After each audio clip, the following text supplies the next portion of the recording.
Hello friends, welcome to spicy masala taste. இன்றைக்கி நம்ம வீடியோவில் என்ன பார்க்க போகிறோம்னா சைவ மீன் குழம்பு வந்து எப்படி செய்யலாம்னு பார்க்கலாங்க. வாழைக்காய் 2 இருந்தால் போதுங்க, சூப்பராக சைவ மீன் குழம்பு வந்து செஞ்சிடலாங்க. சாப்பிட்றதுக்கும் பார்க்குறதுக்குமே மீன் குழம்பு மாதிரி நல்லா சூப்பராக இருக்குங்க. சாப்பிட்றதுக்கு நல்லா டேஸ்ட்டாக இருக்கும். மீன் குழம்பு சாப்பிட்ட மாதிரி ஒரு ஃபீல் கிடைக்குங்க. இது எப்படி செய்யலான்னு பார்க்கலாம் வாங்க. இங்கே பாருங்கள், கிரேவி பண்ணுறதுக்காக 2 வாழைக்காய் எடுத்து வச்சுருக்கேங்க. இப்போ தோல் சீவிட்டு கட் பண்ணி எடுத்துக்கலாம். தோல் சீவும் போது கையெல்லாம் வந்து பிசு பிசுப்பாக பிடிக்கும் இல்லைங்களா, அதனால் கையில் வந்து கொஞ்சமாக ஆயில் அப்ளை பண்ணிவிட்டு நீங்கள் வந்து தோல் சீவினா கையில் ஒட்டாமல் வருங்க. மீன் பீஸ் வந்து எப்படி இருக்குமோ அந்த மாதிரி கட் பண்ண போகிறேங்க. இந்த மாதிரி சைடில் வந்து கட் பண்ணி எடுத்துருங்க. கொஞ்சம் பெரிய துண்டாக வந்து கட் பண்ணிக்கோங்க. இங்கே பாருங்கள், இந்த மாதிரி மீன் பீஸ் மாதிரி கட் பண்ணிக்கலாங்க. இந்த மாதிரி சின்னதாக வந்து ஓட்டை போட்டு எடுத்துருங்க.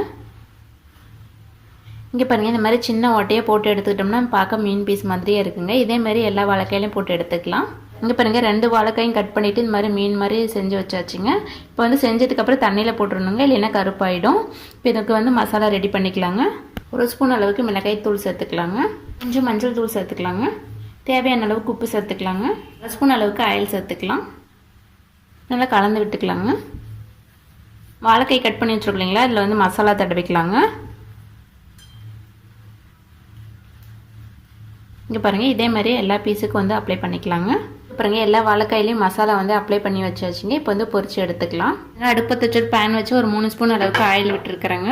இங்கே பாருங்கள், ஆயில் வந்து சூடாகிடுச்சு. வாழைக்காயில் மசாலா அப்ளை பண்ணி வச்சுருங்களா, அது வந்து ஒவ்வொன்றா வச்சுக்கலாங்க. அடுப்பு வந்து மிதமான தீரை வச்சு 2 சைடு திருப்பி விட்டு வேக வச்சு எடுத்துக்கலாங்க. இங்கே பாருங்கள், 1 சைடு வந்துருச்சு. இப்போ திருப்பி விட்டுக்கலாங்க. இங்கே பாருங்கள், வாழைக்காய் வந்து சூப்பராக வெந்து வந்துருச்சுங்க. இப்போ இது ஒரு பக்கம் இருக்கட்டுங்க. அடுப்பத்தை வச்சு கடாய் வச்சுருக்கேங்க. 4 ஸ்பூன் அளவுக்கு எண்ணெய் சேர்த்துக்கலாங்க. 1/4 ஸ்பூன் அளவுக்கு வெந்தயம் சேர்த்துக்கலாங்க. கொஞ்சம் கடுகு உளுந்து சேர்த்துக்கலாங்க. கடுகு வெடிச்சு வந்துருச்சுங்க. 1/2 ஸ்பூன் அளவுக்கு சோம்பு சேர்த்துக்கலாம். 1/2 ஸ்பூன் அளவுக்கு ஜீரகம் சேர்த்துக்கலாங்க. ஒரு கொத்து கருவேப்பிலை சேர்த்துக்கலாம். கருவேப்பிலை நல்லா பொரிஞ்சு வந்ததுக்கப்புறம் பெரிய சைஸில் 2 வெங்காயம் கட் பண்ணி வச்சுருக்கீங்க, அது சேர்த்துக்கலாம். நல்லா கலந்து விட்டுக்கலாங்க.